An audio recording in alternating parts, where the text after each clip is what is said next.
No programa Abrindo a Gaiola, vamos falar sobre o tema Expiação tem cura?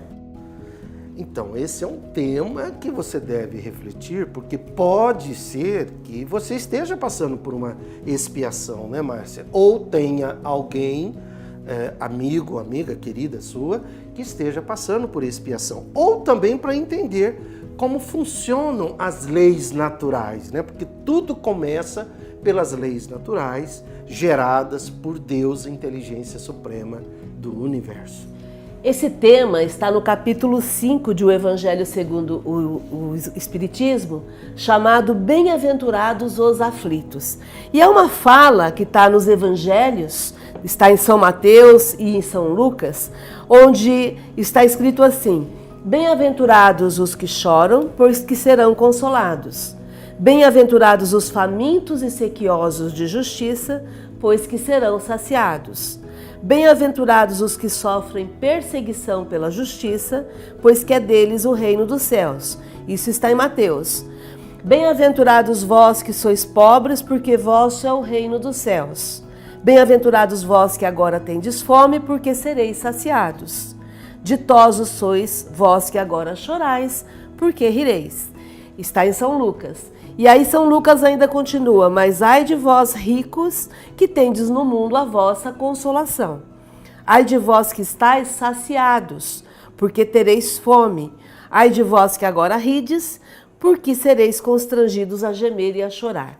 Então a gente quer trazer esse tema para refletir e para trazer para você algumas ferramentas para que você possa aplicar esse entendimento na sua vida e para que você pare de sofrer. O item específico é o motivos de resignação, né, que está aí no capítulo 5 do Evangelho segundo o Espiritismo, item 12 e 13. Você pode acompanhar. E isso merece um estudo, né, Márcia? Merece um estudo de nossa parte. Porque o que dizem os que estudam a Bíblia? Em particular, eu recomendo o professor Severino Celestino, que é uma das referências no mundo sobre estudos da Bíblia. Aliás, tem um livro dele também, chama-se Análise das Traduções Bíblicas, sobre, inclusive, algumas adulterações e omissões. Então eu trouxe aqui o que ele ensina. O que ele ensina? Que a Bíblia mais comum no mundo é essa daqui, que é a minha, essa aqui eu tenho já há algum tempo, traduzida pelo João Ferreira de Almeida. Essa é a Bíblia mais comum. Só que essa Bíblia tem um problema grave. Qual que é o problema grave?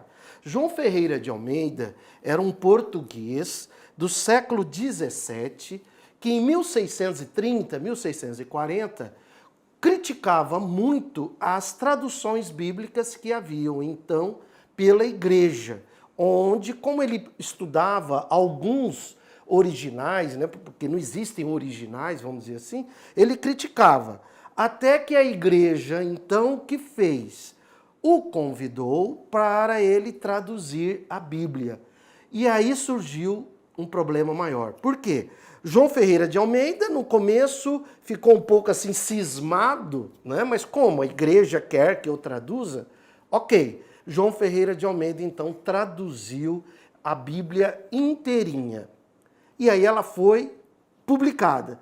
Quando chegou a edição na mão dele, ele constatou que haviam quase 2.000 adulterações. Quer dizer, a igreja cometeu um crime. Inclusive, conta a história que ele quase se suicidou, porque a partir de então não tinha mais volta. E foi o que aconteceu. A Bíblia do João Ferreira de Almeida é a mais conhecida no mundo. Aí a gente aprende com o professor Severino Celestino que a melhor tradução da Bíblia é a Bíblia de Jerusalém, que é a que eu uso desde quando eu aprendi com o professor Severino Celestino. A Bíblia de Jerusalém mostra muitas coisas, é diferente a tradução. Por exemplo, quando Jesus fala bem-aventurados os aflitos, qual que é a reflexão do professor Severino Celestino? Jesus não era religioso. Jesus não era religioso. E a palavra bem-aventurados é uma palavra de um religioso. Então isso com certeza foi uma adulteração. Aí nós vamos lá na Bíblia de Jerusalém. e verificar como é que está a tradução. E olha que impressionante isso, tá? Eu convido você a constatar. Essa é a fala original de Jesus. Em vez de bem-aventurados, Jesus fala felizes. Olha isso, Márcia, que coisa maravilhosa, né? Felizes os pobres no espírito, porque deles é o reino dos céus. Felizes os mansos, porque herdarão a terra. Felizes os aflitos, porque serão consolados. Felizes os que têm fome e sede da justiça, porque serão saciados. Felizes os misericordiosos, porque alcançarão misericórdia. Então, especificamente nesse capítulo, onde a gente vai estudar motivos de resignação, vamos entender que a fala original de Jesus é: felizes os aflitos, porque serão consolados. Mas aí a gente fica pensando assim, né, Márcia? Peraí, alguém quer ter uma aflição, né, um sofrimento? Ninguém quer ter aflição e sofrimento, e ninguém quer que alguém que ama passe por uma aflição e um sofrimento.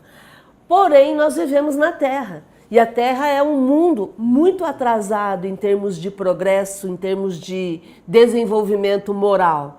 E é em função disso que existem situações onde algumas pessoas estão mergulhadas em situações aflitivas. E o que no Evangelho segundo o Espiritismo, Allan Kardec reflete e traz uma mensagem chamada Motivos de Resignação? O que ele nos convida? Ele nos convida para, diante da aflição, em vez da aceitação pura e simples, nós entendermos o que está acontecendo, nos apropriarmos do entendimento do porquê aquilo está me alcançando, sem revolta e sem desespero. Então, resignação não é acomodação, né? Muita gente confunde isso, né, Márcia? Aceitação pura, né? Ficar quietinho, olha, fica quieto, aceita tudo. Não há o que fazer, foi Deus quem quis. Não, não é nada disso. Deus não vai querer que você sofra. Não tem nada a ver com isso, né? Diante de uma dor, diante de uma situação aflitiva, o que nós recomendamos, segundo Kardec, é que a gente possa entender, vamos tentar pensar nessa situação para entender o porquê que eu estou desse jeito. E aí sem revolta e sem desespero. Porque a revolta tem a ver com o presente e o desespero tem a ver com o futuro. Então, se você agir sem revolta agora, no presente, e sem desespero no futuro, e procurar um entendimento disso, você será consolado, entre aspas, né? Você será feliz. E será feliz, com certeza. Então, o sofrimento não é uma lei natural. A dor não é uma lei de Deus. Não é uma lei natural. Não precisaria ser pela dor. E a gente ouve o pessoal dizendo, se não vai pelo amor, vai pela dor. Mentira! A dor não é uma lei natural. A dor só acontece quando eu me extravio no caminho. Porque, em tese, todos nós poderíamos fazer as conquistas de uma forma natural, irmos progredindo naturalmente. Aliás, Kardec nos ensina que muitos espíritos progrediram sem passar pelo orgulho e pelo egoísmo. Nós é que provocamos aí um desvio de destino e acabamos nos apegando ao orgulho e egoísmo, e aí estamos ainda no mundo de provas e expiações. Kardec também nos convida a analisar o fato de que estamos num planeta de provas e expiações, iniciando o processo de transição para um planeta de regeneração. E aí é natural que nós convivemos no dia a dia com pessoas maldosas, com pessoas ruins e perversas. Essa é a fala de Kardec. Pessoas ruins e perversas que muitas vezes provocam a dor.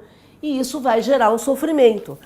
Agora, você, que estamos diante dessas situações, o que nós deveríamos fazer? Em primeiro lugar, deixar de ser perverso e ruim. Esse é o primeiro foco. Se eu sou uma pessoa ruim e perversa, eu preciso quebrar essa maldição, né? Eu preciso mudar o meu destino, eu preciso mudar as minhas escolhas. E entender que se a dor não é um projeto divino, então não existe alguém que vá sofrer ou vá sentir uma dor de propósito. Ou seja, se a pessoa acha que está sofrendo, ou melhor, se ela sente esse sofrimento, ela diante de uma situação inesperada, que a gente chamaria de dor, né? Ela deve imediatamente buscar o entendimento, em vez de revolta e desespero. À medida que ela busca esse entendimento, ela vai encontrar a consolação e, consequentemente, diminuir esse sofrimento e ficar mais feliz.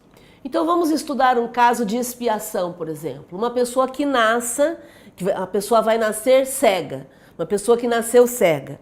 Essa pessoa, diante da cegueira, em vez de se desesperar, o que a gente recomenda, baseado nos textos?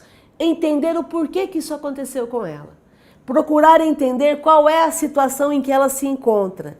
E entender que isso não é por acaso. Deve haver um motivo para que essa dor a alcance.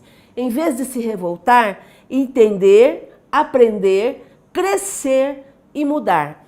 Por que mudar? Porque ao mudar ela vai iniciar a cura do espírito.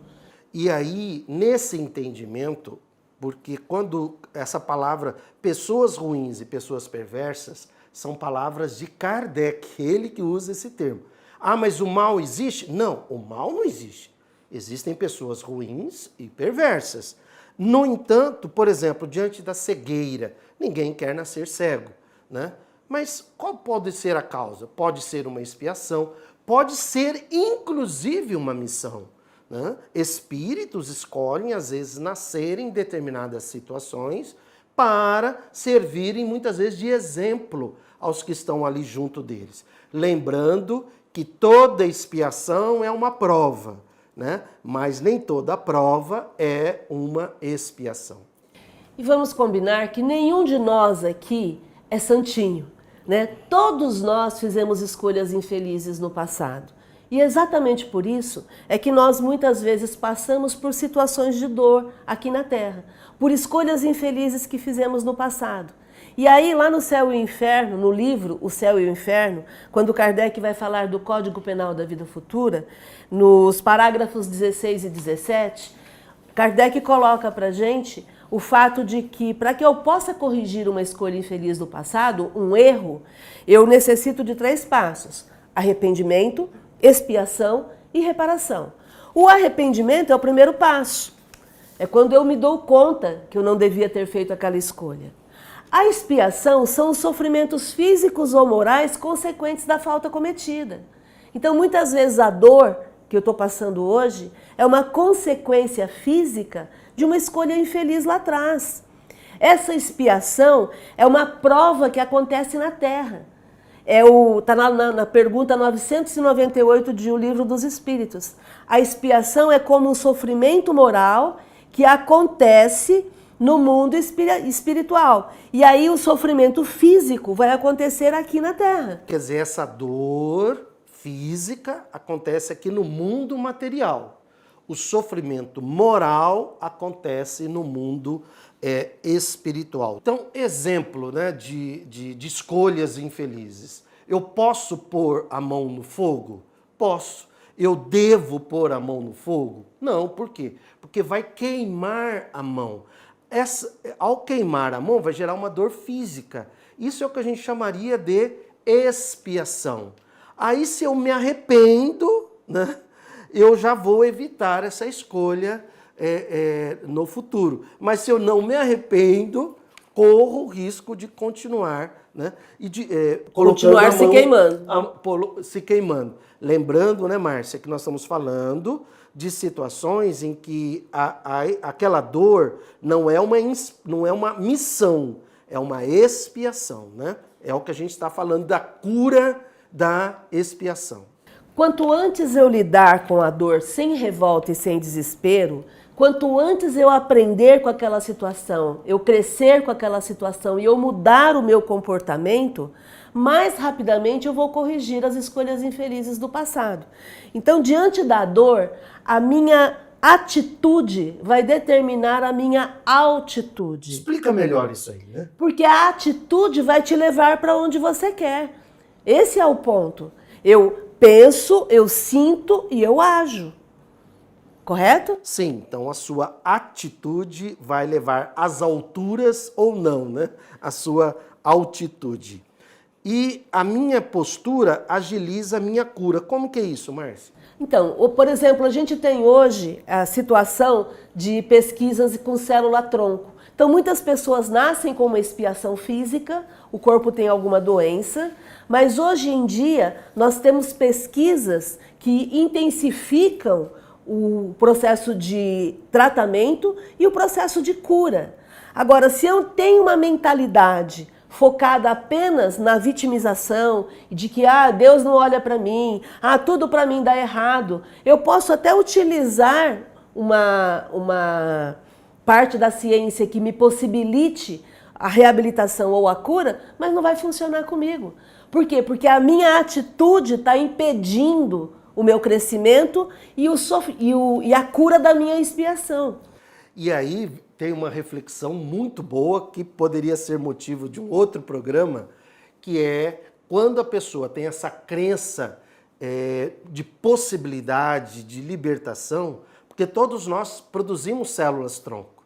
Então, ela pode naturalmente também acionar a produção de células-tronco que vão se transformar nas células que irão corrigir algum órgão lesado ali do corpo. Que é o processo de autocura, que tantas vezes a gente ouve falar. A medicina chama de cura espontânea, né? Mas, Márcia, veja, que parte da lei divina é acionada quando eu ajo com a resignação?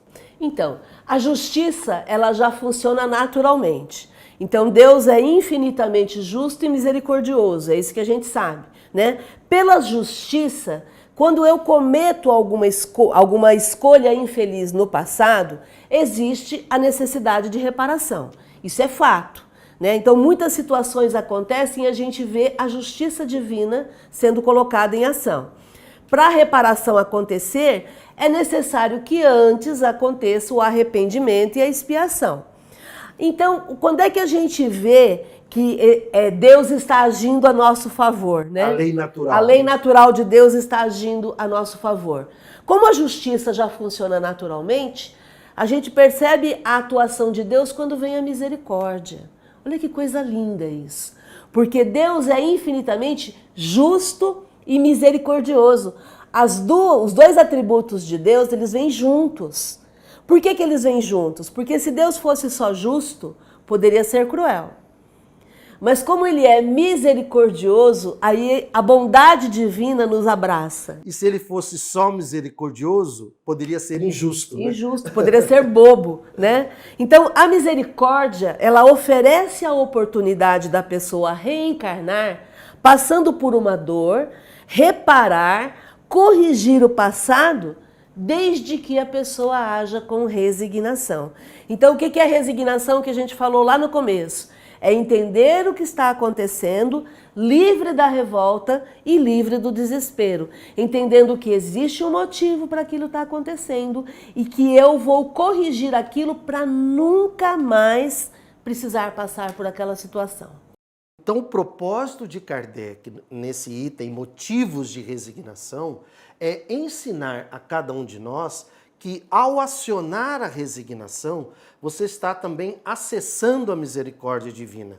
E acessando a misericórdia divina, você entra num processo de autocura, que pode acontecer inclusive na existência atual, né, Márcia? Pode acontecer na existência atual ou na existência seguinte, né? Jung tem uma frase onde ele diz assim: aquilo a que você resiste, persiste. A gente sempre fala, lição não aprendida é lição repetida. Então, o que a gente quer convidar aqui é para que você entenda que a misericórdia é uma lei natural que é acionada pela resignação que você sente. Resignação é entender o que está te acontecendo sem revolta e sem desespero, mas com mudança, fazendo a transformação pessoal. A sua resignação ajuda na cura e a cura vai surgir da resignação. Então, diante de uma aflição, faz todo sentido quando Jesus diz: felizes os aflitos, porque serão consolados. se diante de uma aflição você agir com esse entendimento, você vai se sentir feliz, porque, puxa, eu vou me libertar dessa expiação que eu estou passando, porque agora eu entendi o porquê de tudo isso. E esse entendimento, naquele processo de arrependimento, expiação e reparação, vai fazer com que a cura aconteça. Tem uma frase de Jesus que diz: meu Pai não está preocupado com o pecado, e sim com o pecador. Porque o ponto é esse. O que importa é você, não é o que aconteceu. É o que você vai fazer acontecer. Kardec chega a dizer nessa mensagem do Evangelho, Motivos de Resignação, que bem-aventurados os aflitos, pois que serão consolados, significa que são ditosos os aflitos, são felizes, né? Como diz a Bíblia de Jerusalém, pois que se quitam e estarão livres. Vão resolver tudo aquilo que estava pendente. Então, o ser humano pode suavizar ou pode aumentar o amargor das suas provas, conforme o modo com a qual ele encare a vida terrena. Se ele tem um ponto de vista espiritual da vida, ele entende que todos os acontecimentos são acontecimentos que vão passar. A vida na terra, os sofrimentos terrenos, são um pequeno ponto no infinito da eternidade. E aí o que acontece? Veja, são ditosos, são felizes, né? Kardec dizendo, pois que se quitam, estarão livres. É aquela sensação de quitar uma dívida, né? Imagina que você tem aí uma dívida, né, financeira e aquilo te carrega, né, te preocupa, ocupa a sua mente, de repente você foi lá e quitou a dívida. E quando Kardec usa o exemplo de dívida, é nesse sentido, quer dizer, algo que necessita ser reparado. E aí você vai gerar a liberdade, e a liberdade é a alma da felicidade. Então, de novo, com essa liberdade, você aciona a felicidade. Por isso que Jesus disse, felizes os aflitos, porque serão consolados. Então tem toda uma lógica, tem todo um processo, é a chamada fé raciocinada, né, Márcia? Para, a partir de uma situação infeliz do passado, que gera uma expiação, eu chegar à reparação e, consequentemente, à libertação. Se eu tenho um ponto de vista espiritual da vida, o que acontece? Eu tenho a certeza de um futuro mais feliz, de um futuro mais ditoso. E isso me dá ânimo e sustentação. Eu consigo enxergar uma luz lá no final do túnel, né? Em vez de se queixar, o que vai acontecer? A pessoa vai ter motivos para se resignar e agradecer a essas dores que vão fazer com que ele avance. Então você que está passando por uma dor, por um sofrimento físico, uma expiação, vamos curar isso? Vamos curar essa expiação que a gente está passando? Vamos nos livrar de uma vez por todas dessa sensação de infelicidade que nos envolve?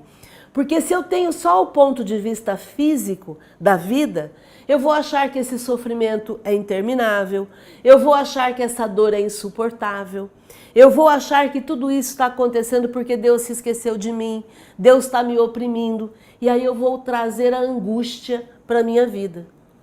Lembrando que expiação é aquela situação física congênita, quer dizer, a pessoa nasce com aquela situação. Lembrando também que toda expiação é uma prova, mas nem toda prova é uma expiação. Às vezes você pode, nesse capítulo inclusive, isso aí vai ser motivo de outra conversa, você pode estar passando por situações que você esteja entendendo como provas, mas Kardec, nesse capítulo 5 do Evangelho, diz que a maioria das aflições que nós passamos tem como causa a vida atual, né?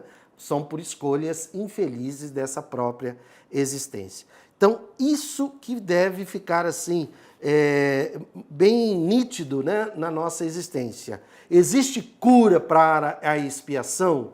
Sim. Existe cura quando eu encaro a expiação, a dor física, quando eu olho para essa situação e eu trabalho com resignação, sem revolta e sem desespero e decido me curar. Escolho me livrar disso de uma vez por todas. Mudo a minha forma de pensar, mudo a minha mentalidade, como muitas vezes nós falamos no programa. Mudar a mentalidade é você verificar o que precisa ser corrigido e se transforma. Quando eu me transformo, não há mais motivo para ser penalizado pela justiça. O que vai acontecer é que a misericórdia vai atuar, porque eu já me transformei. Então, do ponto de vista espiritual, as coisas deste mundo, elas têm uma importância menor. Por quê? Porque o homem começa a entender que ele pode viver de uma forma mais tranquila, moderando seus desejos, entendendo a posição em que ele está, combatendo a inveja que ele tem das outras pessoas, das outras situações. E aí os acontecimentos ruins e as decepções não mais o abalam, porque ele entende que todo esse processo educativo aqui na Terra tem um único propósito, que ele chegue à perfeição e se torne uma pessoa cada dia mais feliz hoje. E combatendo dentro dele o materialismo, né? E contribuindo para a justiça social, para o bem comum. Lembrando também que você pode criar uma expiação futura se fizer uma escolha infeliz nessa existência. Então tudo isso serve para a gente refletir sobre as escolhas que nós estamos fazendo. E outra, essa coisa da lei divina. Não existe um júri, né? Tudo isso está na sua consciência. Kardec pergunta, onde estão as leis divinas? Elas estão na sua consciência. É a sua consciência que vai criando a justiça e a misericórdia de forma automática à medida que você faça novas escolhas. O convite que fazemos é para que você haja com calma e resignação, que vão ser úteis para a saúde do seu corpo e da sua alma. Aliás, né, Márcia? Kardec aí, em 1857, faz uma referência à psicossomática. Porque quem fala que agindo com calma e resignação, isso será útil à saúde do seu corpo e alma, isso já é noções de psicossomática que Kardec está dando para nós, né? Muito bem, era isso que a gente tinha para contribuir contigo, para compartilhar com você nesse programa. Sinta-se abraçada, abraçado, gratidão e felicidade.